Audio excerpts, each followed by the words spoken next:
Hello students, welcome to our channel. Students, आज हम class 9 English का Haryana board of school education के लिए मॉडल टेस्ट पेपर सॉल्व करेंगे एनुअल एग्ज़ाम 2023 के लिए, जो कि आपके जल्द ही स्टार्ट होने वाले हैं। तो स्टूडेंट्स, आइए स्टार्ट करते हैं model test paper of Haryana Board of School Education Class 9 English. Time allowed 3 hours. Maximum marks 80. General instructions. First, this question paper is divided into 4 sections: A, B, C and D. Second, all the questions are compulsory. Third, attempt all parts of a question together. Fourth, stick to the word limit wherever prescribed. तो section A है reading. First है इसमें read the passage given below and answer the questions that follow, do any two. तो 5+5 यानी 10 marks के आपके जो हैं अनसीन पैसेज हैं सेक्शन ए रीडिंग में। पैसेज आपको जो है 3 दे रखे हैं, जिसमें से कि आपको 2 करने हैं। तो पैसेज जो ए है उसको रीड करते हैं। Subhash Chandra Bose was a great leader of India. He was born on 23rd January 1896. People called him Netaji because he led them to the right path. He went to jail many times. Soon he found that more effort should be made to make India free. The British power was getting weakened in the Second World War. He thought of striking it from all sides. One day he escaped from Kolkata in the guise of a Pathan and went to Germany. From there he went to Japan.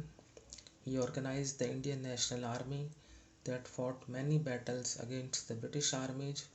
He said to his countrymen, "Give me blood and I will give you freedom." तुम मुझे खून दो और मैं तुम्हें आज़ादी दूंगा। At this appeal, hundreds of Indians abroad gave their all for the good of India. It was a bad day for India when Netaji died in an air crash. We shall always remember him as the greatest fighter for the freedom of India. Now questions. First question is, who was Subhash Chandra Bose and when he was born? तो आपकी first line में लिखा हुआ है कि Subhash Chandra Bose was a great leader of India. तो who was Subhash Chandra Bose का answer हो जाएगा Subhash Chandra Bose was a great leader of India. फिर पूछा गया है आपसे and when was he born, तो he was born on 23rd January 1896। ये भी आपका फर्स्ट लाइन में ही है। तो ये आंसर हो जाएगा आपका Subhash Chandra Bose was a great leader of India. He was born on 23rd January 1896. Second question है, how was Subhash Chandra Bose addressed by people? Why? तो सुभाष चंद्र बोस को लोग कैसे एड्रेस करते थे? नेताजी कहकर एड्रेस करते थे। अब पूछा गया है क्यों करते थे नेताजी कहकर? क्योंकि वह उन्हें सही रास्ते की तरफ लेकर जाते थे। तो आपका सेकंड लाइन में ही इसका आंसर है, people addressed him as Netaji because he led them to the right path. उसके बाद थर्ड है, where did he escape and how, वो कहाँ पर जो है बच निकले और कैसे? तो आपका आंसर है इसमें जो है लाइन नंबर 5 में, one day he escaped from Kolkata in the guise of a Pathan and went to Germany. यहाँ आपका आंसर है। तो आंसर हो जाएगा he escaped from Kolkata to Germany in the guise of a Pathan. वो पठान के वेश में भागकर कोलकाता से जर्मनी चले गए। नाउ क्वेश्चन 4 है,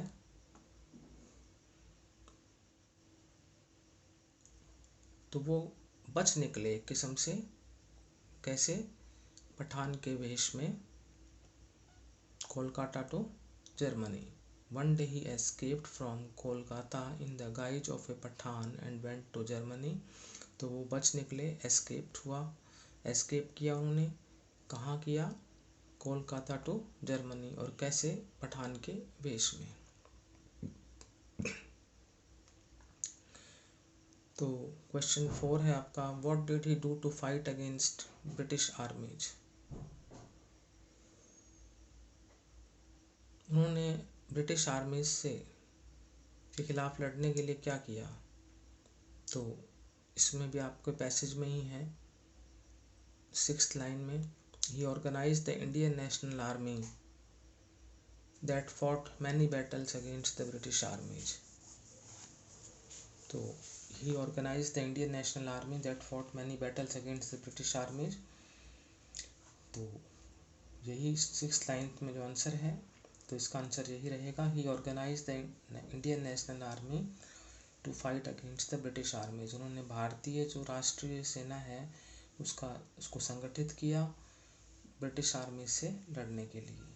फिर अगला है, what slogan did he give to his countryman? उन्होंने अपने देशवासियों को क्या स्लोगन दिया?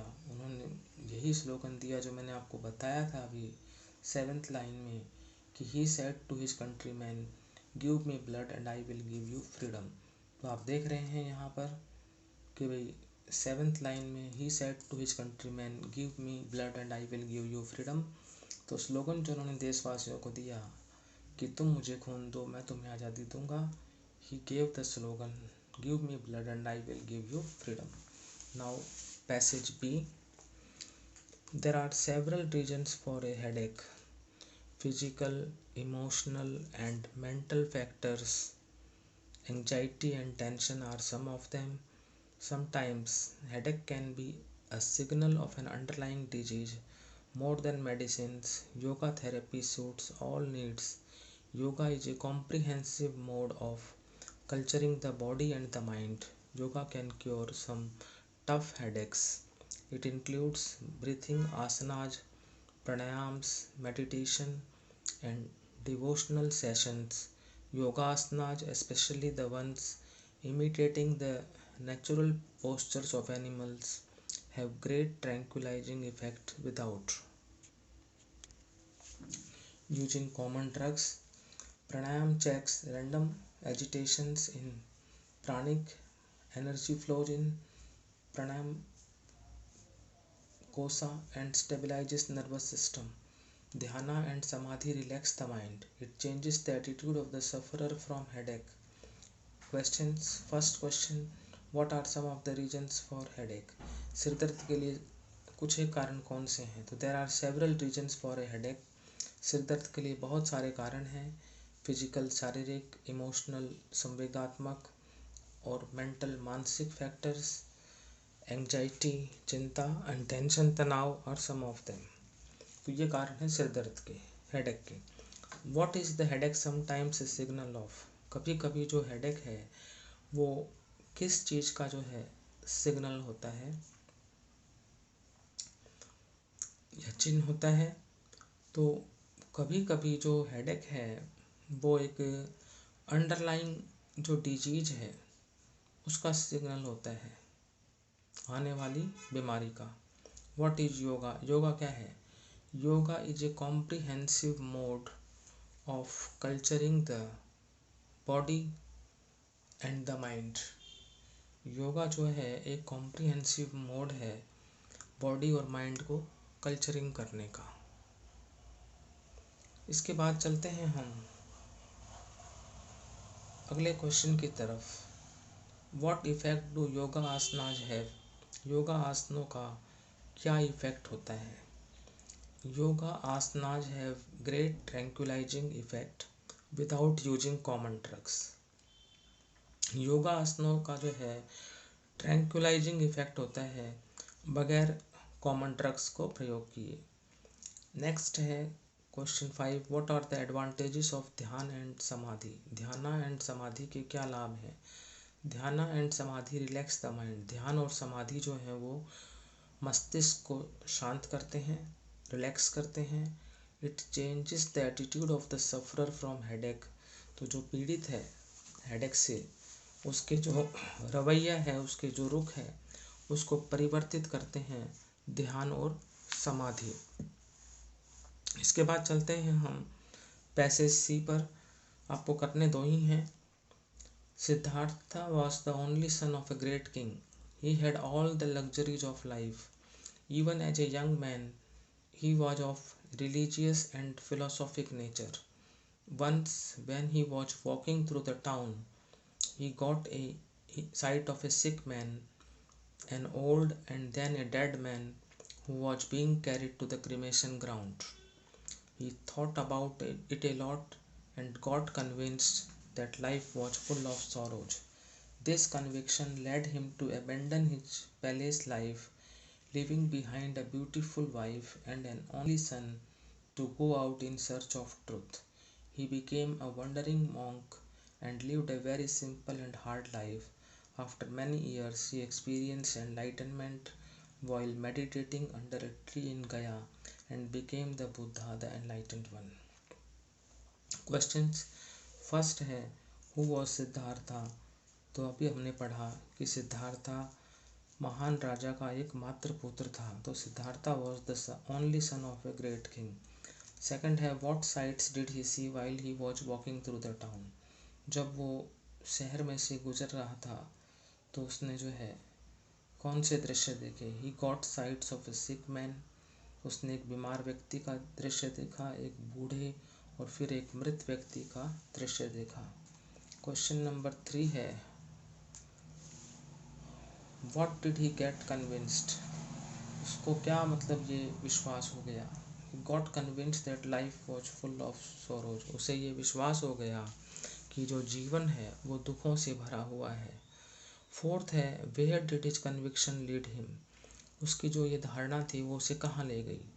His conviction led him to abandon his palace life. उसकी इस विचारधारा ने उसको जो है अपने महल के जो जीवन को जो है छोड़ने के लिए या स्थगित करने के लिए प्रेरित कर दिया। And go out in search of truth. और वो सोचने लगा कि वो सत्य की तलाश में बाहर निकलेगा और अपना जो महल वाला जो जीवन है उसको त्याग देगा। नाउ फिफ्थ है, what kind of life did he live as a wandering monk. एक घूमते हुए जो है भिक्षु के रूप में उन्होंने किस प्रकार का जीवन जिया। As a wandering monk he lived a very simple and hard life. एक वंडरिंग मॉन्क के रूप में उन्होंने बहुत ही शांत, सादा और कठिन जीवन जिया। As a wandering monk he lived a very simple and hard life. Now section B writing. Section B writing है आपका 2A, attempt any one of the following. First है, write a letter to the president of your municipal council drawing his attention to the insanitary condition of your locality. आपको municipal council के president को letter लिखना है और उनका ध्यान खींचना है या आकर्षित करना है आपकी खुद की जो लोकेलिटी है, जो क्षेत्र है, वहाँ की जो अस्वच्छ व्यवस्था है, स्थिति है, उसकी तरफ। जो अनहाइजीनिक कंडीशन है, जो इनसैनिटरी कंडीशन है, उसकी तरफ ध्यान आकर्षित करना है। सबसे पहले अपना एड्रेस लिखेंगे यहाँ पर, सेल्फ एड्रेस तो 152 विकास नगर जींद। उसके बाद डेट, आप जो एग्ज़ाम में जो डेट है वो डाल सकते हैं। फिर जिसको हम पत्र लिख रहे हैं उसका address, the president municipal council Gohana. फिर सब्जेक्ट लिखेंगे आप जो आपके क्वेश्चन में दिया हुआ होता है, insanitary conditions of our locality. फिर सैल्यूटेशन, उसमें सर लिखेंगे। अब स्टार्ट करते हैं आपका body of the letter. I wish to draw your kind attention towards the insanitary conditions of our locality. मैं आपका ध्यान हमारी लोकेलिटी की जो इनसैनिटरी कंडीशंस हैं उसकी तरफ दिलाना चाहता हूँ। The condition of our locality is very pitiable. हमारी जो लोकेलिटी की जो कंडीशन है वो काफ़ी दयनीय है। Heaps of garbage are lying all over. कूड़े कचरे का ढेर चारों तरफ लगा रहता है। Sweepers do not sweep the road properly. जो स्वीपर्स हैं, जो सफाई कर्मचारी हैं, वो रोड को सही तरीके से साफ नहीं करते। The drains are not cleaned regularly. जो नालियाँ हैं उनको भी नियमित रूप से साफ नहीं किया जाता। There are so many pots, ऐसे बहुत सारे पॉट्स हैं, गड्ढे हैं, which remain full of water in the rainy season, जो बारिश के मौसम में पानी से भरे रहते हैं। मॉस्किटोज ब्रीड देयर, मच्छर यहाँ पर भिन भिन आते हैं। There is constant danger of breaking out an epidemic, ऐसी निरंतर खतरा बना रहता है कि कोई महामारी मलेरिया या टाइफाइड जैसी जो है फैल सकती है। You are therefore requested to pay personal attention, इसलिए आपसे प्रार्थना है कि आप इसमें व्यक्तिगत ध्यान दें। And direct the concerned officials to do their duty properly, और अब जो संबंधित अधिकारी हैं उनको डायरेक्शन दें, निर्देशित करें कि वो अपनी जो ड्यूटी है उसको सही ढंग से करें। फिर आप लिखेंगे थैंकिंग यू, फिर उसके बाद आप योर सिंसियरली, ट्रूली, फेथफुली कुछ भी लिख सकते हैं, और फिर अपना नाम जो पेपर में नाम दिया हो आप वही लिखेंगे। चलते हैं नेक्स्ट क्वेश्चन की तरफ। वो है आपका write an application to the principal of your school for fee concession. Fees माफ़ी के लिए आपको अपने प्रिंसिपल को एप्लीकेशन लिखनी है। तो जो आपका प्रिंसिपल है, जो आपका स्कूल है, जो जिस जगह पर वो स्कूल है, तो आप लिखेंगे, यहाँ लिखा हुआ है the principal RA senior secondary school Panipat, फिर डेट, फिर salutation, respected sir, I am a student of 9th B in your school, मैं आपके स्कूल में 9वीं B सेक्शन का विद्यार्थी हूँ। My father is a poor hawker, मेरे पिताजी एक गरीब फेरी वाले हैं। He is not in a position to pay my school फ़ी, वो ऐसी स्थिति में नहीं है कि मेरी स्कूल की फ़ीस भर दें। He earns only 4000 in a month, वो केवल महीने में 4000 रुपये कमाते हैं। We are 5 members in the family, हम परिवार में 5 सदस्य हैं। My elder brother is studying in college, मेरा बड़ा भाई कॉलेज में पढ़ रहा है। My younger sister is also in school, मेरी छोटी बहन भी स्कूल में है। In these days 4000 rupees is not sufficient for a big family, आज के इस महंगाई के दौर में एक बड़े परिवार के लिए 4000 रुपये जो हैं वो पर्याप्त नहीं हैं। मोर ओवर, और तो और, I am a good student and the best player of school's hockey team, मैं एक अच्छा विद्यार्थी हूँ और स्कूल की हॉकी टीम का भी बेस्ट प्लेयर हूँ। काइंडली ग्रांट मी फुल फी कंसेशन, आप मुझे कृपया करके जो है मेरी पूरी फीस माफ़ कर दें। I shall be very grateful to you, मैं आपका बहुत आभारी हूँगा। योर्स ओबीडियंटली, फिर name, class, section, roll number. तो इस तरह से फ़ीस माफ़ी की जो है एप्लीकेशन जो है वो लिखी जाती है। अब चलते हैं बी पार्ट की तरफ। Attempt any one of the following, आप जो है कोई भी जो है एक को अटेम्प्ट करें। दो आपको चीज़ दी हुई हैं, पहले है paragraph, write a paragraph on a visit to a historical place, एक ऐतिहासिक स्थल की यात्रा। इस पर आपको एक पैराग्राफ लिखना है कि आपने कोई ऐतिहासिक स्थल देखा है तो वहाँ आपने क्या क्या देखा, उसके बारे में आपको अपना डिस्क्रिप्शन देना है। आप अपने वर्ड्स में लिखें।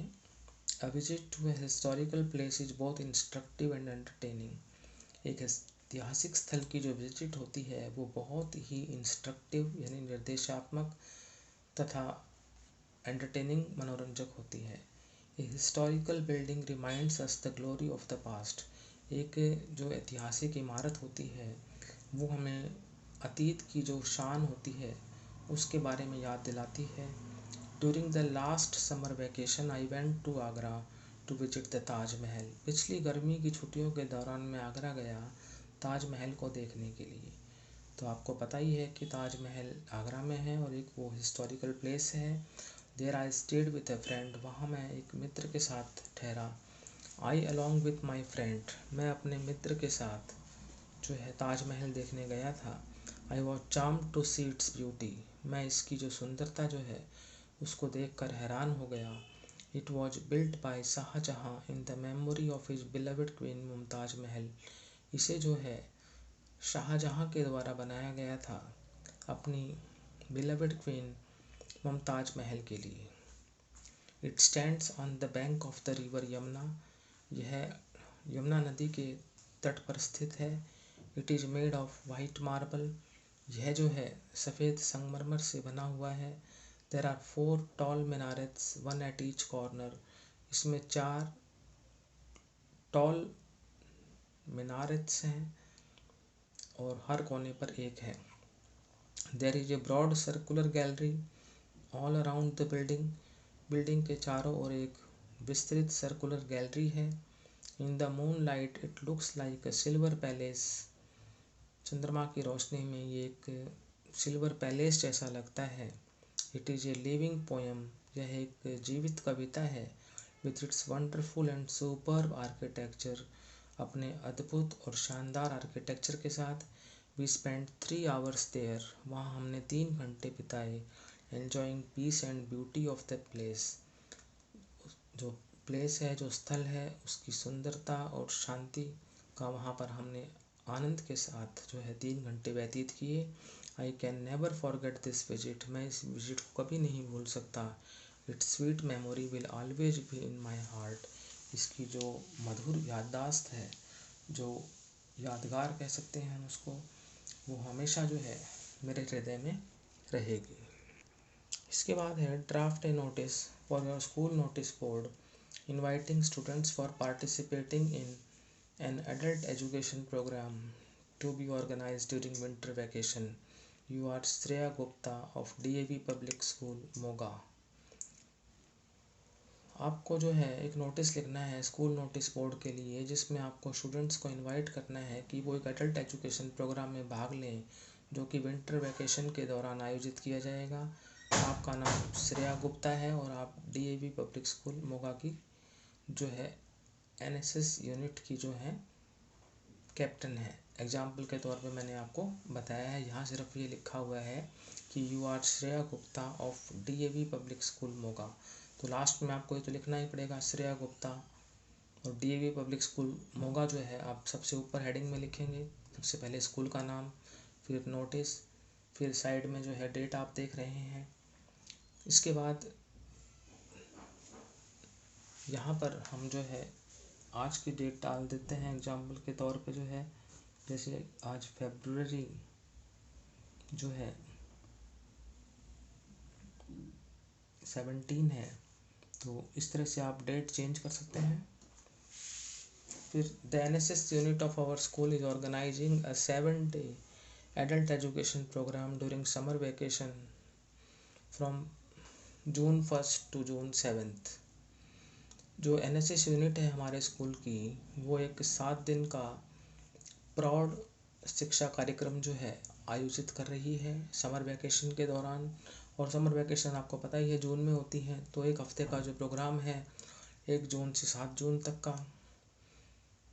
Village Matawala with a population of 1500 people has been chosen, स्थान रहेगा विलेज मातावाला जिसकी पॉपुलेशन 1500 है, उसको सिलेक्ट किया गया है, इसको चूज किया गया है। And adopted for this purpose, और इस पर्पज के लिए अडॉप्ट किया गया है। किसके लिए? एडल्ट एजुकेशन प्रोग्राम के लिए। Those who wish to participate for this noble work, जो इस महान कार्य के लिए पार्टिसिपेट करना चाहते हैं, may please give their names to the undersigned by 25 मई।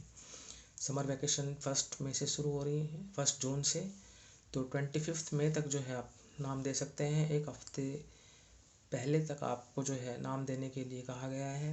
आमतौर पर यही होता है कि कोई भी जो कार्यक्रम आयोजित होता है, उसमें जब वो कार्यक्रम आयोजित होना होता है तो उससे 1 हफ्ते पहले तक आप नाम दे सकते हैं। ये चीज़ें आपको ध्यान में रखनी है। तो समर वैकेशन बिगिन हो रही है 1 जून से, तो 25 मई तक नाम देने हैं। फिर आप लिखेंगे जो क्वेश्चन में दिया हुआ है श्रेया गुप्ता, यहाँ लिखा हुआ है बी कैप्टन NSS यूनिट, क्योंकि ये कार्यक्रम जैसे एडल्ट एजुकेशन प्रोग्राम जैसे ये NSS यूनिट के अंतर्गत ही आते हैं। तो स्टूडेंट्स, हमने इस वीडियो में सेक्शन A और सेक्शन B सॉल्व किया। आगे हम ग्रामर पोर्शन और लिटरेचर पोर्शन सॉल्व करेंगे। Thank you.